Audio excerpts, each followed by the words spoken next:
Assalamualaikum warahmatullahi wabarakatuh. Alhamdulillahirabbil alamin wassalatu wassalamu ala asrofil anbiya'i wal mursalin wa ala alihi washabihi rasulillahi ajmain. Amma ba'du nabiyya ba'da. Pertama dan utama sekali, marilah kita panjatkan puji syukur atas kehadirat Allah Subhanahu wa taala yang telah melimpahkan rahmat dan karunia-Nya kepada kita semua sehingga kita dapat berkumpul di Zoom pada hari ini. Baiklah, yang saya hormati Ibu Muhiyatul Fadilah SSI MPD dan teman-teman yang seperjuangan dengan saya. Kami dari kelompok 3 akan mempresentasikan uji normalitas dan uji homogenitas yang dimana saya Leni Arpita sebagai moderator dan rekan saya Nadia Farah Salsabila dengan NIM 200310886 sebagai pemateri. Saya Nurfita Winaya dengan NIM 200310223 sebagai tim penyaji. Saya Tiara Lingga Afwina dengan NIM 200311105 sebagai penyaji. Saya Felia Karisma dengan NIM 200311035 sebagai pemateri. Baiklah, saya Yusraini Reskia dengan NIM 200311039 sebagai pemateri. Baiklah, selanjutnya kami akan mempresentasikan hasil diskusi kami yang pertama penjelasan mengenai uji normalitas oleh Freliana. Kepada Freliana dipersilakan. Assalamualaikum warahmatullahi wabarakatuh. Saya Freliana Septiani dengan NIM 200311141 akan menerangkan uji normalitas Lillie-Efforts dan Shapiro-Wilk atau data kategori. Uji normalitas bertujuan untuk mengetahui apakah sebuah data penelitian berdistribusi normal atau tidak. Dalam hasil statistik parametrik, data berdistribusi normal adalah suatu keharusan sekaligus merupakan syarat mutlak yang harus dipenuhi. Adapun jika didapati data tidak berdistribusi normal, maka pengujian hipotesis penelitian dilakukan dengan menggunakan pendekatan analisis statistik non-parametrik. Salah satu cara untuk mendeteksi kenormalan sebuah data dapat dilakukan dengan teknik Lillie-Efforts dan Shapiro-Wilk. Uji Shapiro-Wilk pada umumnya dipakai untuk sampel yang jumlahnya kecil atau kurang dari 50 data. Sementara untuk jumlah sampel besar atau lebih dari 50 data, maka uji normalitas menggunakan teknik Kolmogorov-Smirnov. Terima kasih kepada Freliana Septiani. Baiklah, selanjutnya penjelasan mengenai cara menentukan uji normalitas oleh Aini dan Tiara. Kepada Aini dan Tiara dipersilahkan. Nah, pada kesempatan kali ini kami akan melakukan uji normalitas yang mana pada hal ini kami mengambilnya dari skripsi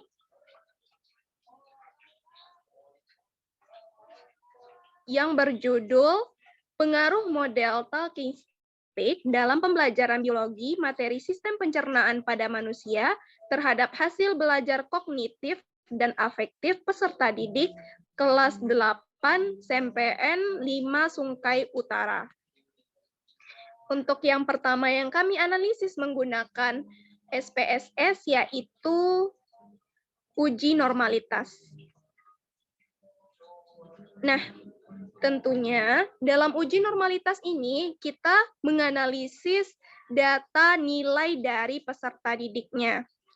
Nah, di sini terdapat dua kelompok data. Ada data pretest dan ada data post-test. Juga terdapat dua kelompok perlakuan. Ada yang diberi perlakuan, yaitu kelompok eksperimen, dan ada yang tidak diberi perlakuan atau yang disebut dengan kelompok kontrol. Nah, untuk pertama-tama, pretest dari kelompok eksperimen itu datanya itu di-copy dan dipastikan pada aplikasi SPSS. Kemudian pada kolom selanjutnya, kolom di sebelahnya, itu dimasukkan hasil data nilai post-test dari pretest dari kelompok kontrol.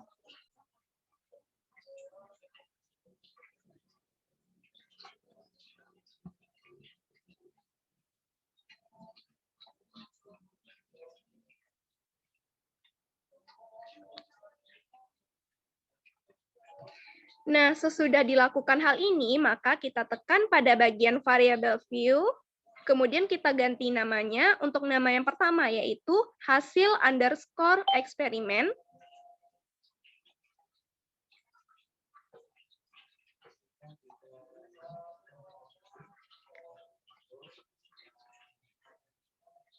Dan nama yang kedua yaitu pretest underscore control. Pengubahan nama ini agar kita bisa melihatnya dengan jelas nanti pada saat hasilnya. Kemudian, selanjutnya, nah ini hasil dari yang sudah kita lakukan tadi, kemudian kita tekan pada bagian analis, kemudian tekan pada bagian deskriptif statistik, lalu lanjut ke bagian explore,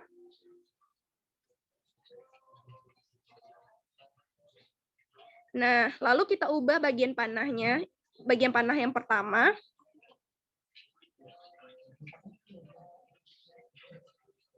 Nah, setelah itu kita tekan pada bagian plots.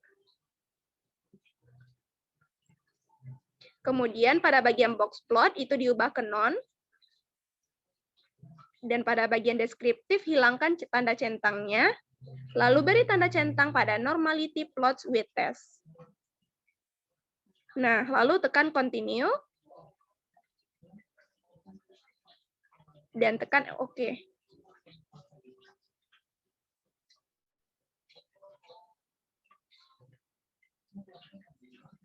Nah, didapatkanlah hasil dari uji normalitas data tersebut. Nah, khususnya pada bagian ini, test of normality. Nah, lalu apa yang harus kita perhatikan dalam hal ini? Yang harus kita perhatikan adalah nilai signifikan dari pretest eksperimen dan pretest kontrol.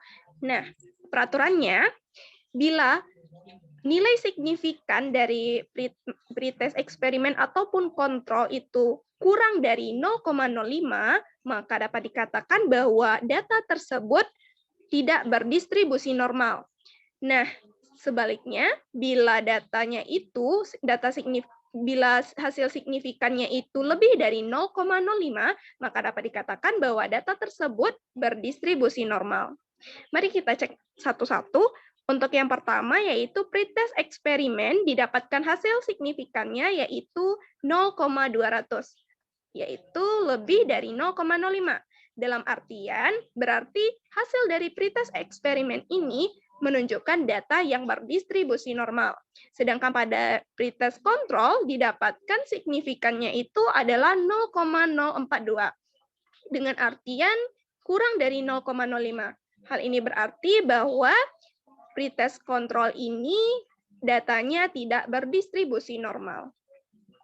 Kemudian akan dilanjutkan oleh rekan saya yaitu Tiara. Terima kasih Aini.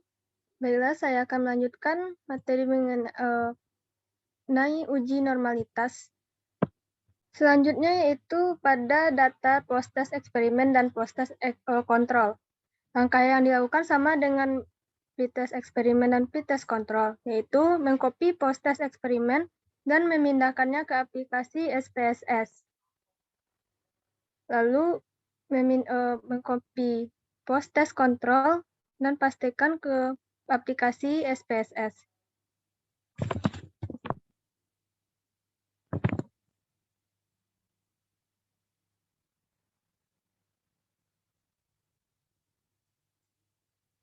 Setelah copy paste data dari post-test eksperimen dan post-test kontrol, lalu tekan bagian variable view dan ubah nama yang pertama yaitu post-test eksperimen. Yang kedua yaitu post-test underscore control. Setelah melakukan pengubahan nama, lalu tekan analis pada bagian atas, dan lalu tekan deskriptif statistik, dan kemudian tekan explore. Setelah berada di bagian explore ini, ubah panah menjadi ke dependent list. dan tekan plot. Pastikan pada bagian box plot itu none dan pada bagian deskriptif tidak tercentang satupun dan normality plots with test itu tercentang. Lalu tekan continue dan tekan OK. Inilah hasil dari nilai post-test eksperimen dan post-test kontrol. Test of normality. Yang dilihat di sini adalah pada bagian signifikannya, yaitu yang pertama signifikan post-test eksperimen dan kedua itu post-test kontrol. Aturannya sama dengan pretest eksperimen dan pretest kontrol tadi, yaitu bila data signifikan lebih dari 0,05 maka ia dinyatakan berdistribusi normal. Namun bila data signifikan kurang dari 0,05 maka artinya ia tidak berdistribusi normal. Pada bagian post-test underscore eksperimen itu data yang signifikan yaitu 0,013. Yang artinya ia lebih dari 0,05. Hal ini membuktikan bahwa ia berdistribusi normal. Lalu pada yang kedua yaitu post-test underscore control. Signifikan datanya yaitu ada 0,137. Di mana ini lebih dari 0,05 yang merupakan data yang berdistribusi normal. Sekian dari saya kembalikan kepada moderator. Baiklah, terima kasih kepada Aini dan Tiara. Selanjutnya, penjelasan mengenai uji homogenitas yang akan dijelaskan oleh Nurvita Inayah. Kepada Naya, dipersilahkan. Baiklah, terima kasih kepada moderator. Saya akan coba menjelaskan tentang uji homogenitas. Dalam analisis statistik, uji homogenitas bertujuan untuk mengetahui apakah variasi beberapa data dari populasi memiliki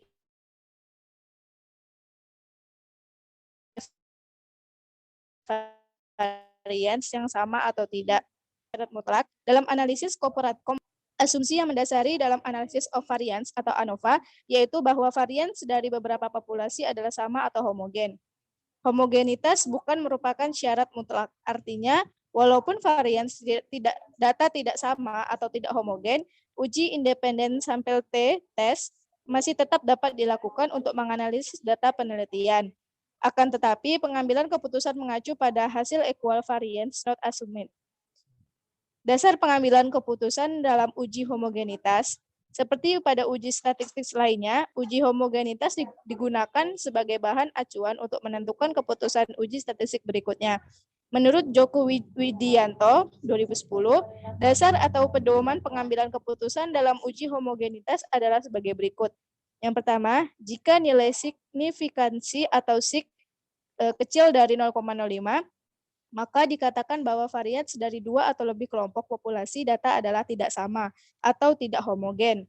Yang kedua, jika nilai signifikansi atau sig besar dari 0,05, maka dikatakan bahwa varians dari dua atau lebih kelompok populasi data adalah sama atau homogen. Baiklah, mungkin hanya itu yang dapat saya jelaskan. Saya kembalikan kepada moderator. Selanjutnya, penjelasan mengenai cara menentukan uji homogenitas yang akan dijelaskan oleh Felia dan Nadia. Kepada Felia dan Nadia, dipersilakan.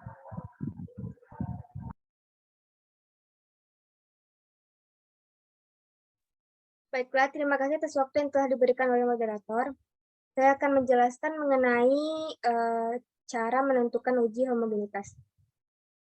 Langkah pertama yaitu kita kopikan nilai pada pretest eksperimen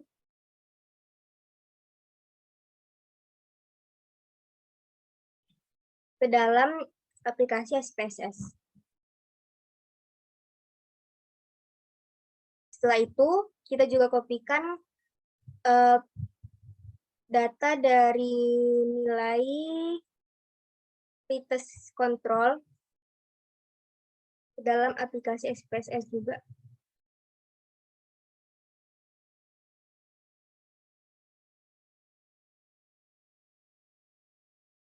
Nah, setelah itu, untuk memberi tandanya, maka kita beri pada 20 data pertama itu dengan kode 1,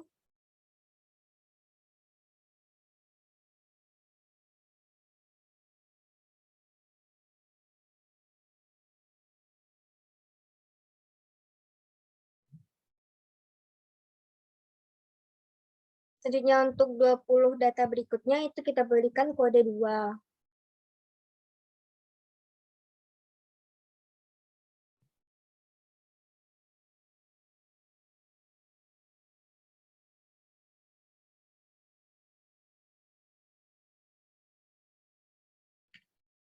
Lalu kita klik variable view. Untuk kolom pertama itu kita beri nama dengan hasil pretest. Sedangkan kolom kedua itu kita beri nama kelas. Desimalnya kita berikan 2, kita biarkan 2. Lalu untuk labelnya, untuk kolom pertama itu kita beri nama yang sama, hasil pretest. Dan untuk kolom kedua kita beri kelas juga. Kemudian untuk value untuk data pertama itu kita beri kode nilai pretest eksperimen.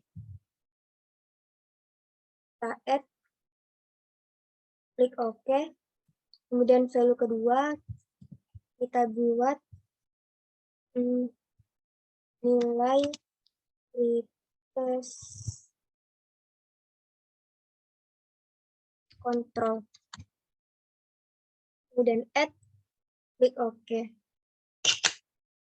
Setelah itu kembali ke data view, kita klik analysis, lalu klik descriptive statistics, lalu explore.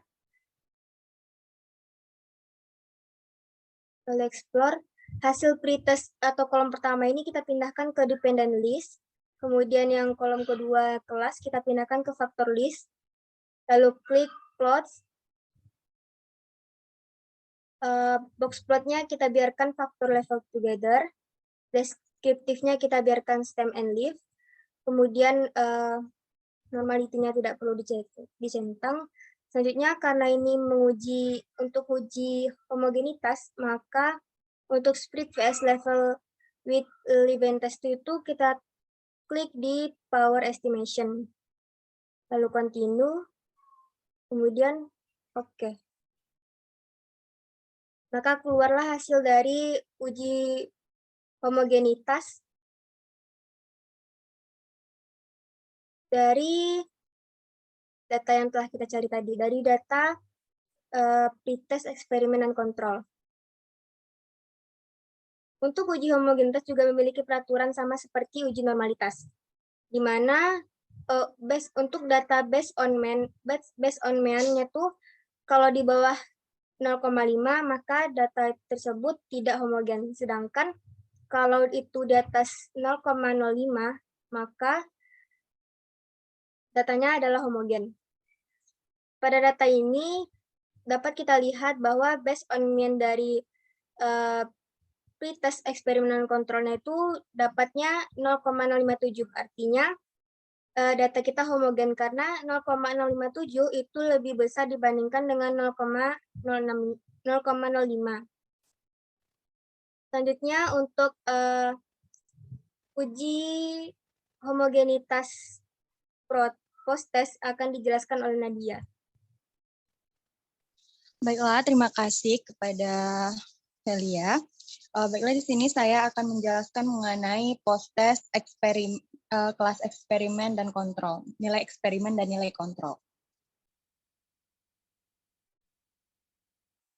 Nah, pada langkah pertama, kita copy terlebih dahulu nilai post-test eksperimen peserta didik. Setelah itu kita pastekan pada aplikasi SPSS. Selanjutnya, kita copy paste lagi nilai post-test control. Kita copy lagi, dan kita paste pada aplikasi SPSS.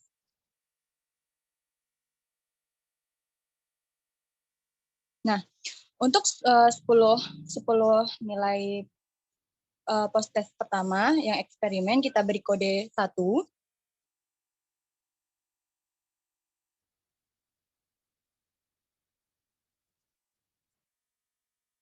Setelah itu untuk nilai 10 kedua, nilai post-test kedua itu kita beri kode 2.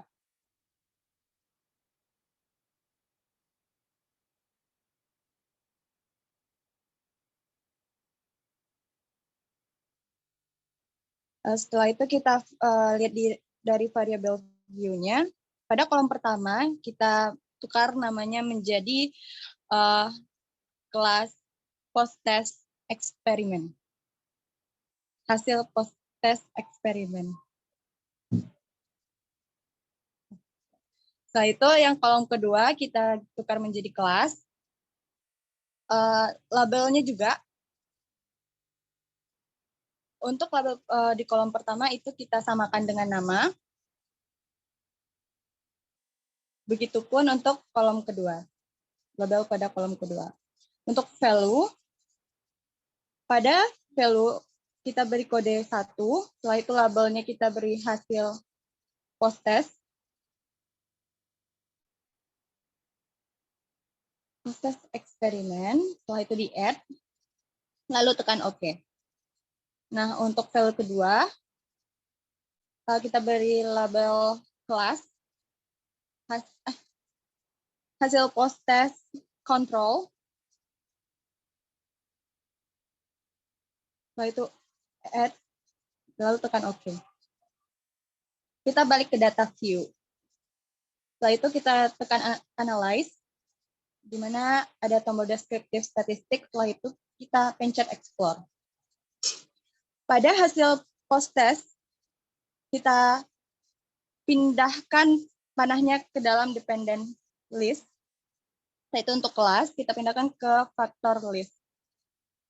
Setelah itu kita tekan plot. Pada box plot, ini kita samakan dengan uji homogenitas pretest tadi. Setelah itu kita tekan continue. Lalu OK. Didapatkan hasil pada nilai post-test eksperimen dan kontrol untuk test of homogenitas variance-nya pada based on mean.